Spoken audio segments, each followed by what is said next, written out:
وقل جاء الحق وزهق الباطل إن الباطل كان زهوقا إن الحمد لله نحمده ونستعينه ونستغفره ونعوذ بالله من شرور أنفسنا ومن سيئات أعمالنا من يهده الله فلا مضل له ومن يضلله فلا هادي له وأشهد أن لا إله إلا الله وحده لا شريك له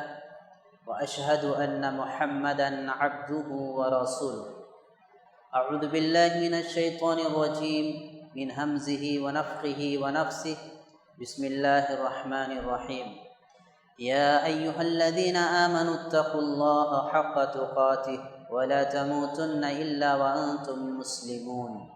يا أيها الناس اتقوا ربكم الذي خلقكم من نفس واحدة وخلق منها زوجها وبث منهما رجالا كثيرا ونساء واتقوا الله الذي تساءلون به والأرحام إن الله كان عليكم رقيبا يا أيها الذين آمنوا اتقوا الله وقولوا قولا سديدا يصلح لكم أعمالكم ويغفر لكم ذنوبكم ومن يطع الله ورسوله فقد فاز فوزا عظيما أما بعد فإن خير الحديث كتاب الله وخير الهدي هدي محمد صلى الله عليه وسلم وشر الأمور محدثاتها وكل محدثة بدعة وكل بدعة ضلالة وكل ضلالة في النار وقال الله تبارك وتعالى في كلامه المجيد والفرقان الحميد فأعوذ بالله من الشيطان الرجيم بسم الله الرحمن الرحيم الحج أشهر معلومات فمن فرض فيهن الحج فلا رفث ولا فسوق ولا جدال في الحج وما تفعلوا من خير يعلمه الله وتزودوا فإن خير الزاد التقوى واتقوني يا أولي الألباب۔ تمام تعریفیں کبریائی اور بڑائی اس اللہ رب العالمین کے لیے لائق و سازوار ہے جس نے ہم تمام بنی نوع انسان کو اس دنیا کے اندر پیدا کیا۔ لاکھوں درود و سلام ہو اللہ کے تمام برگزیدہ بندوں پر، خصوصاً میرے اور آپ کے آخری نبی جناب محمد رسول اللہ صلی اللہ علیہ وسلم پر، جن کی کوششوں سے اسلام ہم تک پہنچا اور آج ہم اسلام کے سائے تلے اپنی زندگی بسر کر رہے ہیں۔ محترم بزرگان دین و خواتین اسلام، خطبہ مسنونہ کے بعد قرآن مجید کی ایک آیت تلاوت کی گئی ہے۔ اس آیت کی روشنی میں میں آپ کے سامنے آج کے خطبے میں حج کا پیغام، یعنی حج جو ایک عظیم عبادت ہے، یہ عبادت، یہ حج اپنے اندر انسانوں کے لیے بہت سارے پیغامات رکھتے ہیں، بہت سارے نصیحت کی باتیں اس عبادت کے اندر انسانوں کے لیے مثمر ہے۔ گزشتہ جمعہ آپ نے حج کی فرضیت، اہمیت و ضرورت اور اس کے فوائد کے تعلق سے تفصیلات سے سنا تھا۔ آج کے خطبے میں انشاءاللہ پیغام حج کے اوپر کچھ باتیں میں آپ کے سامنے پیش کرنے کی کوشش کروں گا۔ محترم بھائیوں، قرآن مجید کی جو آیت ابھی آپ کے سامنے تلاوت کی گئی ہے، اللہ تبارک و تعالیٰ اس آیت کے اندر فرما رہا ہے الحج اشہر معلومات، کہ حج یہ مہینے کے چند گنتیوں کا نام ہے۔ فمن فرض فیہن الحج فلا رفث ولا فسوق ولا جدال، لہذا جو شخص بھی اس مہینے کے اندر ان مقررہ مہینے کے اندر اپنے اوپر حج کو فرض کر لیتا ہے، فلا رفث، تو چاہیے کہ وہ رفث یعنی اپنی بیویوں سے جمع کرنے سے الگ رہیں، فلا رفث ولا فسوق، اور فسق و فجور سے دور رہیں۔ انسان جب حج کرنے کے لیے بیت اللہ تشریف لے کر کے جاتا ہے تو وہاں بے شمار قسم کے لوگ ہوتے ہیں۔ وہاں پر عورتیں اپنے چہرے کو ڈھانک کر نہیں رکھتی ہے، لہٰذا اللہ تبارک و تعالی نے اس آیت کے اندر کہا فلا ولا فسوق، اللہ رب العالمین کی نافرمانی کرنے سے بیت اللہ کے اندر ایام حج کے اندر اپنے آپ کو دور رکھو، اپنے ذہن کے اندر برے خیالات آنے سے اپنے ذہن کو محفوظ رکھو، اللہ تبارک و تعالیٰ کے گھر پہنچ کر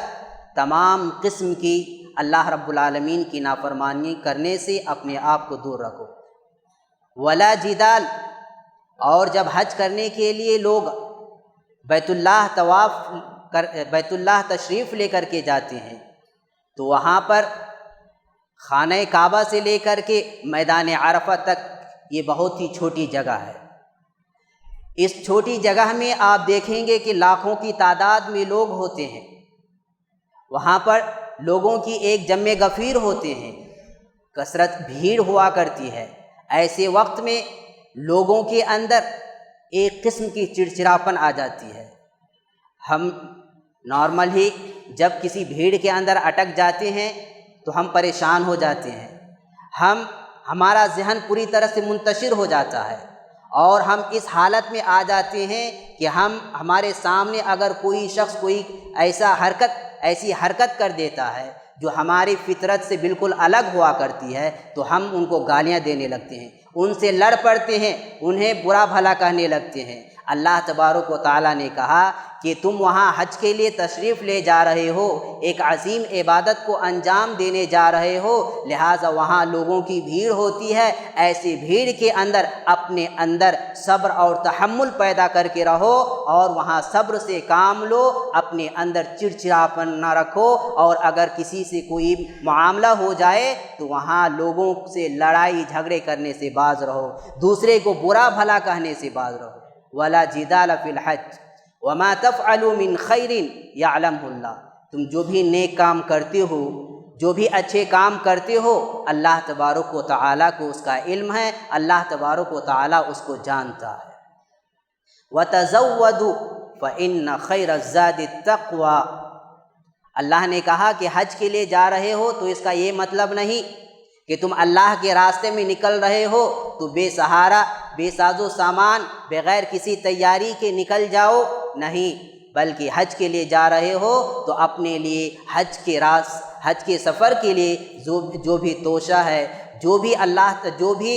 اخراجات ہے، وہ سب لے کر کے حج کے سفر پر نکلو۔ فإن خیر الزاد التقوی، اس لیے کہ سب سے بہترین توشہ اللہ رب العالمین کا ڈر، اللہ رب العالمین کا خوف ہے۔ واتقونی یا اولی الالباب، اے عقل مندو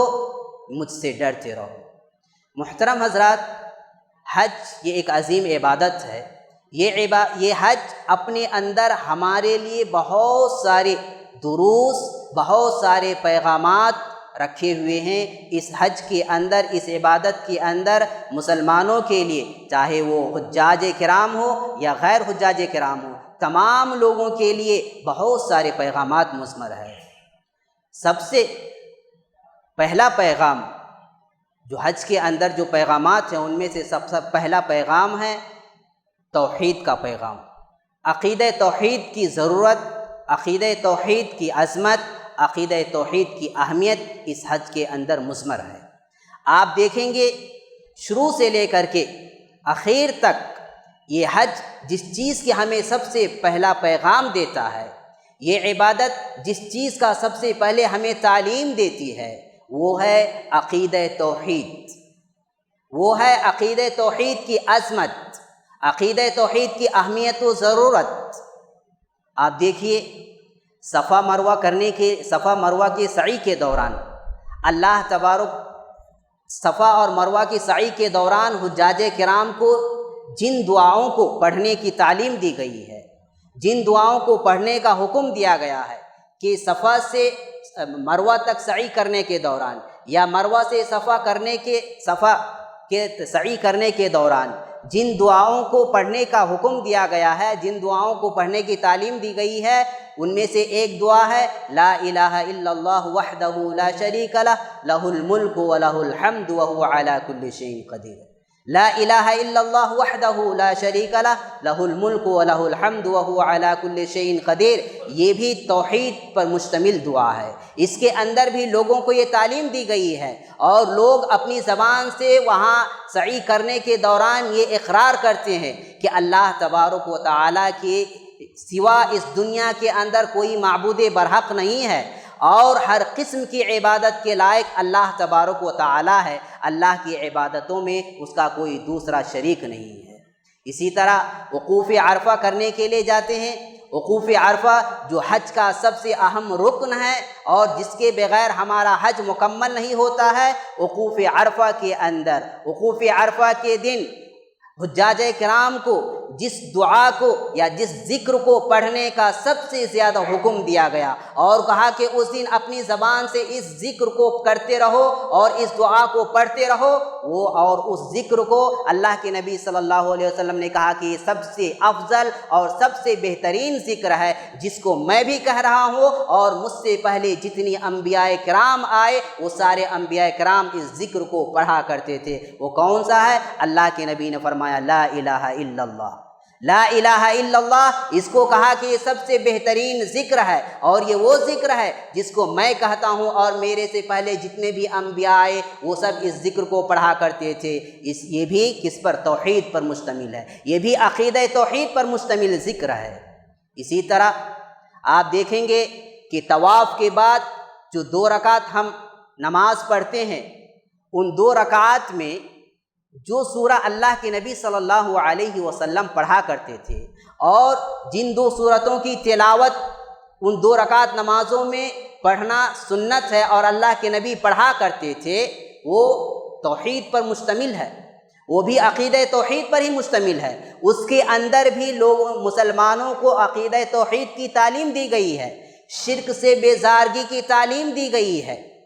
آپ طواف کرنے کے بعد جو 2 رکعت نماز پڑھتے ہیں، ان 2 رکعت نمازوں میں کچھ بھی پڑھ سکتے ہیں،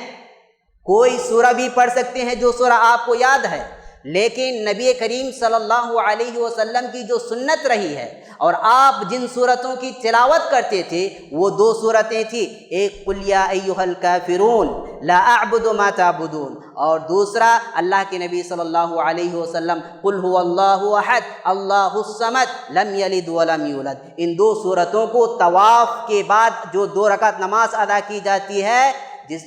ان 2 رکعت نماز کے اندر اللہ کے نبی اسی 2 صورت کی تلاوت کیا کرتے تھے، اور اس کا پڑھنا سنت ہے۔ ان 2 صورتوں کے اندر کس چیز کی تعلیم دی گئی ہے؟ اللہ تبارک و تعالیٰ نے ان 2 صورتوں کے اندر کیا بتایا ہے؟ پہلی صورت قل یا ایھا الکافرون لا اعبد ما تعبدون، اس کے اندر پوری طریقے سے شرک سے بیزارگی کا اعلان کیا گیا ہے۔ کفار مشرکین سے یہ کہہ دیا گیا، جب کفار مشرکین نے یہ کہا تھا کہ کچھ دن آپ ہمارے معبودوں کی عبادت کر لیجئے، کچھ دن ہم آپ کے معبودوں کی عبادت کر لیتے ہیں، ایسے وقت میں اللہ تبارک و تعالیٰ نے نبی کریم صلی اللہ علیہ وسلم کو پوری طرح سے یہ اعلان کرنے کے لیے کہا، اور شرک سے بیزارگی کی تعلیم دی گئی کہ قل یا ایھا الکافرون لا اعبد ما تعبدون۔ اے میرے نبی آپ یہ کہہ دیجئے کہ اے کافرو، اے مشرکینو، تم جو یہ کہتے ہو کہ کچھ دن تم میری معبود کی عبادت کر لو اور کچھ دن ہم تمہارے معبود کی عبادت کر لیتے ہیں، لا اعبد ما تعبدون، یہ کبھی نہیں ہو سکتا،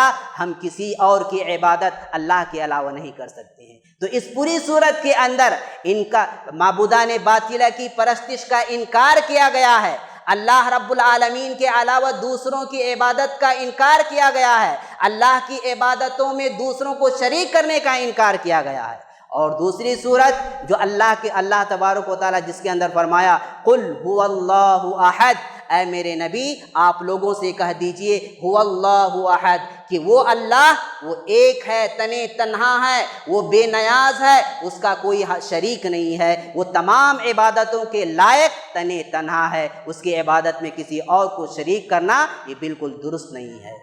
تو آپ دیکھیں گے کہ حج کے اندر جن جن دعاؤں کی یا جو تعلیمات دیے گئے ہیں وہ سارے کے سارے عقیدہ توحید پر مشتمل ہے، جو ہمیں اس بات کی تعلیم دیتا ہے، جو ہمیں یہ بتاتا ہے کہ ایک حجاج کرام جب ایک حاجی حج کے لیے ارادہ کرتا ہے، جب ایک حاجی حج کے سفر پر روانہ ہوتا ہے تو حج کے سفر پر روانہ ہونے سے پہلے انہیں اپنے دل کو شرک کی غلاظت سے پوری طرح سے پاک کر لینا چاہیے، انہیں اپنے آپ کو پوری طرح سے شرک سے بیزار کر لینی چاہیے۔ لیکن آج افسوس کی بات یہ ہوتا ہے اگر ایسے لوگ حج کرنے کے لیے جاتے ہیں اور حج کرتے ہوئے وہاں دل کے اندر معبودان باطلہ یعنی غیر اللہ کے علاوہ دوسروں کی محبت کو لے کر کے بھی جاتا ہے، دوسروں کی محبت اپنے دل کے اندر بھی بسایا ہوا رہتا ہے، اولیاء غیر اللہ کی محبت اپنے دل کے اندر رکھا ہوا رہتا ہے، ایسے دل کو جس کے اندر شرک سے محبت بھری پڑی ہے، ایسے دل کو لے کر کے اگر آپ حج پر جاتے ہیں، اللہ رب العالمین کی عبادت کو انجام دینے جاتے ہیں تو پھر ہمارے حج کرنے کا کوئی فائدہ نہیں ہوگا، پھر ہمارا حج قابل قبول نہیں ہوگا۔ اور یہی وجہ ہے کہ آپ دیکھیں گے بہت سارے لوگ حج کر کے جب واپس آتے ہیں، حج کے سفر سے جب واپس اپنے گھر لوٹتے ہیں تو ان کی زندگی کے اندر وہی شرک کی غلاظت ان کی زندگی کے اندر بھری پڑی رہتی ہے، اور وقت آنے پر اللہ رب العالمین کو چھوڑ کر کے وہ دوسروں کے محتاج ہوتے ہیں، دوسروں کے در پر اپنا ہاتھ پھیلانے چلے جاتے ہیں۔ تو سمجھیے کہ ہمارا حج قبول ہوگا یا نہیں ہوا ہے، اللہ نے ہمارے حج کو قبول کیا ہے یا نہیں کیا ہے۔ اگر حج کرنے کے باوجود، اگر حج ادا کر دینے کے باوجود، اس اہم عبادت کو انجام دینے کے باوجود اگر آپ شرک کو نہیں چھوڑتے ہیں، شرک سے بیزارگی آپ کے دل کے اندر نہیں ہے، آپ کے دل کے اندر اللہ کے علاوہ دوسروں کی محبت، غیر اللہ کی محبت بھری پڑی ہے، تو سمجھیے کہ آپ کا حج قابل قبول نہیں ہے۔ اس لیے کہ یہ حج، یہ اہم عبادت ہمیں عقیدہ توحید کو اختیار کرنے، اللہ رب العالمین پر صحیح معنوں میں ایمان رکھنے اور اپنے آپ کو پوری طرح سے موحد بننے کی تعلیم دیتا ہے۔ جس بیت اللہ کی عبادت کے لیے آپ جاتے ہو، جس خانہ کعبہ کی عبادت کے لیے آپ جاتے ہو، اس کی ایک ایک اینٹ توحید کی بنیاد پر رکھی گئی ہے، اس کی ایک ایک اینٹ عقیدہ توحید کی بنیاد پر رکھی گئی ہے۔ اللہ تبارک و تعالیٰ نے جب حضرت ابراہیم اور اسماعیل علیہ السلام کو بیت اللہ کی تعمیر کا حکم دیا اور اس جگہ کی نشاندہی کر دی گئی کہ اس جگہ پر بیت اللہ کی تعمیر کرنی ہے، اللہ تبارک و تعالیٰ نے کہا وَإِذْ بَوَّأْنَا لِإِبْرَاهِيمَ مَكَانَ الْبَيْتِ اللہ تشرک باللہ شیئا، اللہ نے کہا کہ جب ابراہیم اور اسماعیل علیہ السلام کو خانہ کعبہ کی تعمیر، خانہ کعبہ کو بنانے کے لیے اس جگہ کی نشاندہی کر دی گئی اور انہیں خانہ کعبہ کو تعمیر کرنے کا حکم دے دیا گیا، تو کہا کہ اللہ تشرک باللہ، اس گھر کی تعمیر اور اس گھر کو بنانا اس بنیاد پر بنانا کہ اس گھر کے اندر اللہ رب العالمین کے علاوہ کسی اور کی عبادت نہیں ہونی چاہیے، اللہ کے علاوہ کسی اور کے ساتھ کسی اور کی پرستش یہاں پر نہیں ہونی چاہیے۔ تو جس گھر کی حج کے لیے ہم روانہ ہوتے ہیں، جس بیت اللہ کی حج کے لیے ہم روانہ ہوتے ہیں، اس کی ایک ایک اینٹ عقیدہ توحید کی بنیاد پر رکھی گئی ہے، تو ہماری زندگی بھی بدلنی چاہیے کہ اس اہم عبادت کو انجام دینے کے بعد اس سے پہلے ہمارے دل کے اندر جو شرک کی محبت تھی، ہم اپنے آپ کو اس شرک سے نجات دلا لیں گے، اپنے آپ کو شرک سے بیزار کر لیں گے۔ محترم حضرات، حج کا ایک دوسرا پیغام ہے کہ یہ حج ہمیں قیامت کے دن کو یاد دلاتا ہے، یہ حج ہم تمام کو قیامت کے دن کو یاد دلاتا ہے۔ جس طرح ہم حج کرنے کے لیے جاتے ہیں اور دنیا بھر سے لوگ مسلمان حج کی عبادت کو انجام دینے کے لیے وہاں تشریف لاتے ہیں، لاکھوں کی تعداد میں لوگ وہاں آتے ہیں، وہاں آپ دیکھیں گے اپنے سامنے اگر دور تک نظر دوڑائیں گے تو آپ کو ایک ہی قسم کی لباس میں ملبوس، ایک ہی قسم کی لباس پہنے ہوئے سارے حجاج کرام آپ کو نظر آئے گا۔ آپ اپنے دائیں طرف دیکھیں گے، بائیں طرف دیکھیں گے، پیچھے سامنے جہاں بھی آپ نظر اٹھا کر کے دیکھیں گے آپ کو لوگوں کی ایک جمع غفیر، لوگوں کو ٹھاٹھا مارتا ہوا سمندر نظر آئے گا۔ یہی منظر آپ کو کب دیکھنے کو ملے گا؟ اس دن دیکھنے کو ملے گا جس دن سارے لوگ اللہ رب العالمین کے سامنے اپنی زندگی کا حساب و کتاب چکتا کرنے کے لیے، اپنی زندگی کا ایک ایک سیکنڈ کے حساب دینے کے لیے اللہ کے سامنے میدان محشر کے اندر کھڑے ہوں گے۔ میدان محشر کا منظر کیسا ہوگا؟ میدان محشر کا منظر ایسا ہی ہوگا کہ وہاں پر آپ جدھر بھی آپ نظر اٹھا کر کے دیکھیں گے، جدھر بھی آپ دیکھیں گے وہاں آپ کو لوگوں، انسانوں کا ٹھاٹھا مارتا ہوا لوگوں کی ایک جمع غفیر آپ کو نظر آئیں گی۔ اور شاید اللہ رب العالمین جو سورۃ الحج کو نازل کیا ہے، سورۃ الحج یہ تو نام ہے سورۃ الحج، لیکن اس سورت کا آغاز یا اس سورت کی جو سب سے پہلی آیت جس سے اس سورت کا آغاز ہوتا ہے، اس سورت کے آغاز کی سب سے پہلی آیت، اس کے اندر کس چیز کی منظر کشی کی گئی ہے؟ اس سورت کی سب سے پہلی آیت کے اندر کس چیز کے بارے میں بتایا گیا ہے؟ قیامت کے منظر کے بارے میں ہی بتایا گیا ہے۔ اللہ تبارک و تعالیٰ نے کہا یا ایھا الناس اتقوا ربکم ان زلزلۃ الساعۃ شیء عظیم، ان زلزلۃ الساعۃ شیء عظیم یوم تذہل کل مرضعۃ عما ارضعت وتضع کل ذات حمل حملها وترى الناس سکارى وما هم بسکارى ولكن عذاب اللہ شدید۔ اللہ تبارک و تعالیٰ یا ایھا الناس اتقوا سے شروع کر کے ولیکن عذاب اللہ شدید تک آپ دیکھیں تو قیامت کا منظر کشی کی گئی ہے۔ قیامت کے دن جو منظر ہوگا، لوگوں کی جو کیفیت ہوگی، لوگ جس طرح پریشان ہوں گے، مدہوش ہوں گے، اس وقت انسان لوگوں کی کیا حالت ہوگی، اس کی منظر کشی کرتے ہوئے کہا ان زلزلۃ الساعۃ شیء عظیم، کہ قیامت کا زلزلہ یہ کوئی معمولی چیز نہیں ہے، یہ کوئی ہلکی چیز نہیں ہے، یہ بہت ہی بڑی چیز ہے۔ کیسے بڑی چیز ہے؟ اللہ نے کہا یوم تذہل کل مرضعۃ عما ارضعت، وہ دن ایسا ہوگا، قیامت کا وہ منظر ایسا ہوگا جس دن اسرافیل علیہ السلام اللہ رب العالمین کے حکم سے سور پھونکیں گے، اس وقت لوگوں کی یہ حالت ہوگی کہ ہر دودھ پلاتی ماں اپنے بچے کو چھوڑ دے گی، ہر دودھ پلاتی ماں اپنے بچے کو چھوڑ دے گی۔ آج کے ماحول میں ایک ماں اپنے بچے کو ایک سیکنڈ کے لیے، جو چھوٹا بچہ ہوتا ہے اس کو ایک سیکنڈ کے لیے رونا وہ گوارا نہیں کرتی ہے، اس کو اپنے سے الگ کرنا ایک سیکنڈ کے لیے گوارا نہیں کرتی ہے، لیکن قیامت کا منظر اتنا خطرناک ہوگا کہ دودھ پلاتی ماں جو اپنے بچے کو دودھ پلا رہی ہوگی، جس کے گود کے اندر بچہ ہوگا، جو اپنے سینے سے لگا کر اپنے بچے کو دودھ پلا رہی ہوگی، وہ ماں بھی قیامت کی اس ہولناکیوں کی وجہ سے اپنے بچے کو چھوڑ دے گی، اسے اپنے بچوں کی پرواہ نہیں ہوگی۔ یوم تذہل کل مرضعۃ عما ارضعت وتضع کل ذات حمل حملها، اللہ نے کہا کہ وہ دن ایسا ہوگا اور اتنا بھیانک ہوگا کہ ہر حمل والی عورت کی حمل ساقط ہو جائے گی، ہر حمل والی عورت کی حمل ساقط ہو جائے گی۔ جو عورت بھی اس وقت پریگننٹ ہوگی، جو عورت جس کے پیٹ کے اندر بچہ ہوگا، اس وقت کی ہولناکی اتنا خطرناک ہوگا کہ اس کی حمل ساقط ہو جائے گی۔ اس کے بعد اللہ نے لوگوں کے بارے میں کہا کہ وہ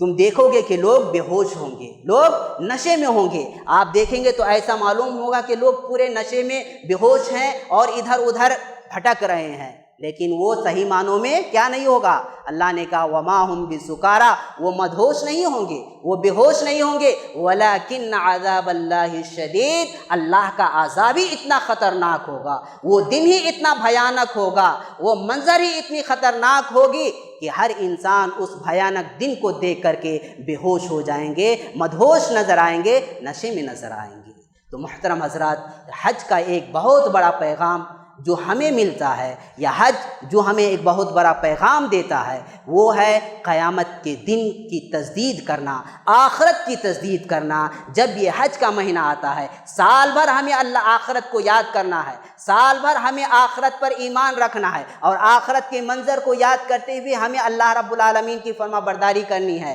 تمام عبادتوں کو انجام دینی ہے۔ لیکن ان 3 مہینوں کے اندر، جسے اشہر الحرم کہا گیا ہے کہ حج کی یہ 3 مہینے اس کے اندر ہمارے دماغ کے اندر یہی ہونا چاہیے کہ یہ حج ہمیں یہ پیغام دیتا ہے کہ ہم آخرت کے دن کو یاد کریں، اس کے منظر کو یاد کریں، اپنے اندر اس دن کا خوف پیدا کریں اور اپنے آپ کو اللہ رب العالمین کے نافرمانی سے دور رکھیں۔ تیسری چیز اس حج سے جو ہمیں سب سے بڑا پیغام ملتا ہے وہ ہے اخوت و بھائی چارگی، اسلامی وحدت۔ اللہ رب العالمین نے اس حج کے ذریعے ہمیں اتحاد کا پیغام دیا ہے، اتحاد و اتفاق کا درس دیا ہے۔ ہمیں اللہ تبارک و تعالیٰ نے اس حج کے ذریعے آپس میں ایک دوسرے سے میل محبت سے رہنے کی تعلیم دی ہے۔ محترم بھائیوں، آپ دیکھیں گے کہ ایک انسان حج کرنے کے لیے لوگ جب بیت اللہ تشریف لے کر کے جاتے ہیں تو وہاں دیکھیں گے کہ ایک کنٹری کا نہیں، دنیا کے اندر جتنے بھی کنٹریز ہیں وہاں سے لوگ آئے ہوئے رہتے ہیں۔ ہر ایک کا اپنا الگ کلچر ہوتا ہے، ہر ایک کی اپنی الگ تہذیب ہوتی ہے، ہر ایک کا اپنا ایک لباس ہوتا ہے، ہر ایک کی اپنی زبان ہوتی ہے، لیکن سارے لوگ ایک جگہ جمع ہوتے ہیں۔ ہر ایک کا اپنا اپنا کلر ہوتا ہے، گورے کالے ہر قسم کے لوگ وہاں جمع ہوتے ہیں، لیکن وہاں پر کوئی ایک دوسرے کی زبان کو جانتا نہیں ہوتا ہے۔ ایک ہندوستانی ایک امریکن کی زبان کو نہیں جانتا ہے، ایک ہندوستانی ایک لندن میں رہنے والے انسان کی زبان کو اتنی اچھی طرح نہیں جانتا ہے، لیکن پھر بھی جب وہ وہاں حج کرنے کے لیے جاتے ہیں تو اپنے سارے کلچر کو بھلا کر کے، اپنی ساری تہذیب کو بھلا کر کے، اپنے سارے رنگ و نسل کو بھلا کر کے ہر ایک کو آپ دیکھیں گے کہ وہاں آپ کو آپس میں بھائی چارگی کسے کہتے ہیں وہ آپ کو دیکھنے کا ملے گا۔ ایک گورا جب ایک کالے کو دیکھتا ہے تو وہ اسے سلام کرتا ہے، اسے دیکھ کر کے وہ مسکراتا ہے، اور اسی مسکراہٹ کے اندر وہ اپنے دل کی بہت ساری باتوں کو شیئر کر لیتا ہے۔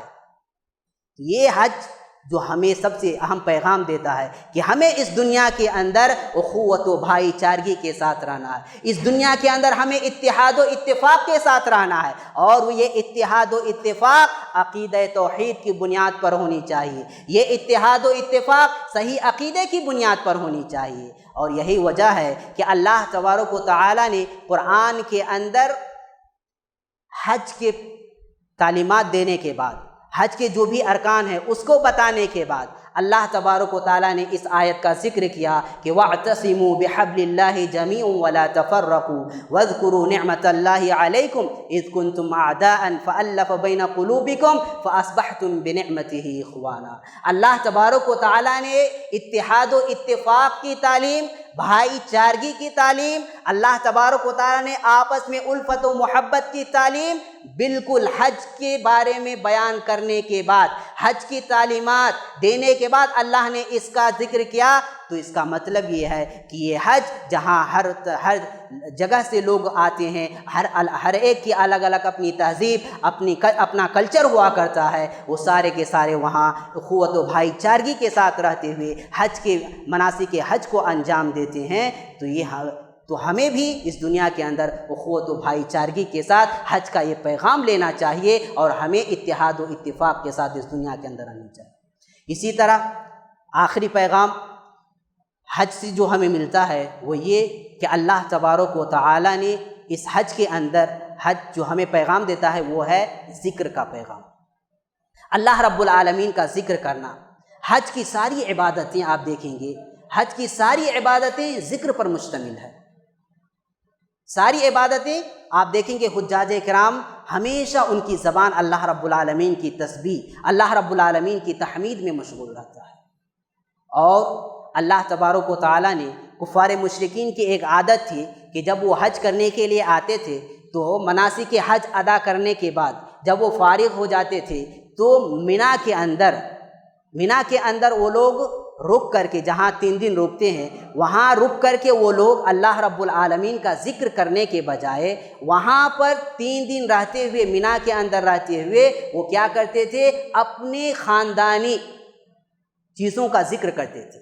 اپنی خاندانی باتوں کا ذکر کرتے تھے۔ وہ کوئی کہا کرتا تھا کہ میں اس خاندان سے ہوں، میرے باپ دادا ایسے تھے، ہماری زندگی ایسے گزر رہی تھی، ہمارا قبیلہ اتنا بڑا ہے، ہمارا حسب و نسب وہاں سے وہاں تک ملتے، یعنی اپنے خاندانی چیزوں کا ذکر کرتے تھے، اپنے آبا و اجداد کا ذکر کرتے تھے۔ لیکن اللہ تبارک و تعالیٰ نے حج کی فرضیت کے بعد، اللہ تبارک و تعالیٰ نے مینا کے اندر ان تمام چیزوں کا ذکر کرنے کے بجائے کہا کہ حج کی فرضیت سے پہلے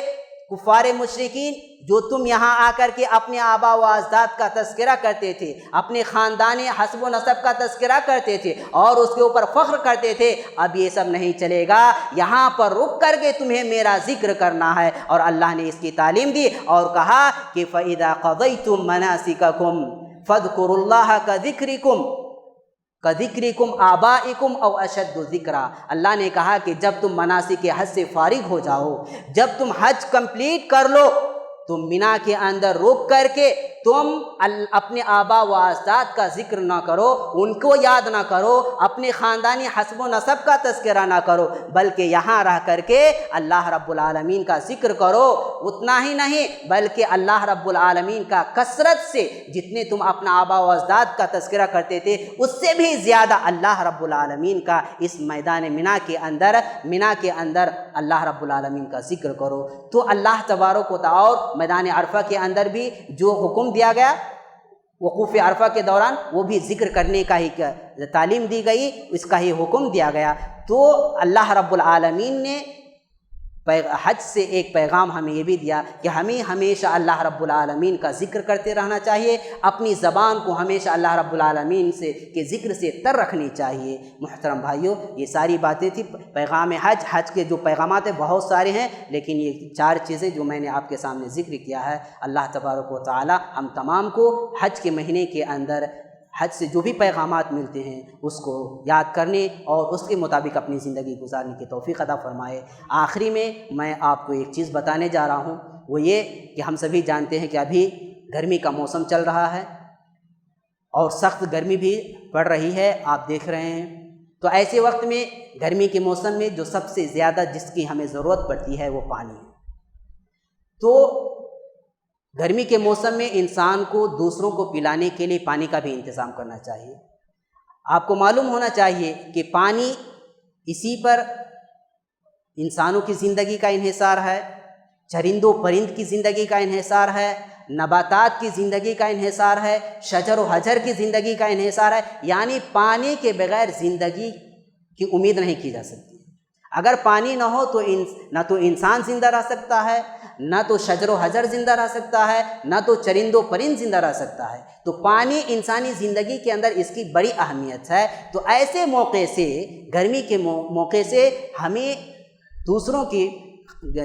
زندگی کا خیال کرتے ہوئے پانی پلانے کا انتظام کرنا چاہیے۔ اللہ کے نبی صلی اللہ علیہ وسلم نے دوسروں کو پانی پلانے کو سب سے عظیم عبادت، سب سے بہترین صدقہ کہا۔ اللہ کے نبی نے فرمایا افضل الصدقہ سقی الماء، کہ سب سے بہترین صدقہ، سب سے اچھا صدقہ دوسروں کو پانی پلانا ہے۔ اور ایک دوسری حدیث کے اندر پیارے نبی نے فرمایا ایما مسلم سقا مسلما سقى اللہ من رحیق المختوم، کہ جو کوئی بھی مسلمان کسی دوسرے مسلمان کو پانی پلائے گا، اسے پانی سے سیراب کرے گا، قیامت کے دن اللہ تبارک و تعالیٰ انہیں رحیق المختوم سے سیراب کرے گا۔ اور یہ رحیق المختوم کیا ہے؟ رحیق المختوم یہ جنت کی شراب ہے، خالص شراب جس کے اندر کسی بھی قسم کی ملاوٹ نہیں ہے۔ تو جو انسان بھی اس دنیا کے اندر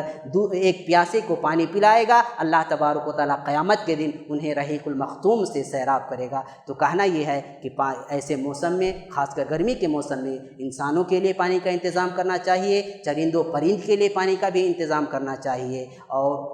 یہ پانی صرف مسلمانوں کو نہیں بلکہ ایک غیر مسلم بھی اگر آپ سے پانی مانگتا ہے تو انہیں بھی پلانا چاہیے۔ اللہ تبارک و تعالیٰ سے دعا ہے کہ بار الہ ہم تمام کو جو بھی حج کرنے کے لیے جاتے ہیں، اللہ تبارک و تعالیٰ ان تمام کے سفر کو آسان کرے، اللہ تبارک و تعالیٰ ان تمام کو حج مبرور عطا کرے۔ اللہ تبارک و تعالیٰ ہم تمام کی عبادتوں کو قبول فرمائے، ہمارے گناہوں کی مغفرت فرمائے، مرنے کے بعد جنت الفردوس کے اندر داخل عطا فرمائے، آمین۔ وآخر دعوانا ان الحمد للہ۔